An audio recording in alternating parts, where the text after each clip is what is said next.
the article she cites goes like this. At first glance, this might sound like a crisis, at least according to traditional narratives that still idealize marriage as the ultimate female aspiration. But dig a little deeper, and this emerging trend tells a very different story. Research consistently shows that single women are happier, live longer, and earn more than their married counterparts. Maybe you shouldn't have married me after all. Yeah, that's a pile of bullshit. That's just feminist rhetoric. Reality of it is, none of it makes freaking logical sense. And I want to break it down. I want to break it down well for you, because this is the beautiful thing about information these days. Who tends to spend more on traveling, males or females?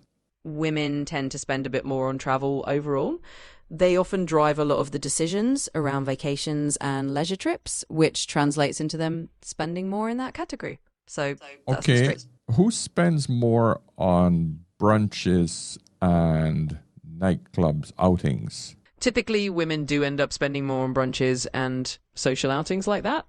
Nightclubs can be a bit mixed, but overall, yeah, women often do spend more on those kinds of social experiences. So, who has to spend more money on living in better areas for security, males or females? Well, if we just look at it factually, it's often women who might prioritize spending more on living in safer or more secure areas.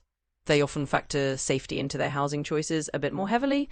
So in that sense, women may end up spending more for that added security in where they live.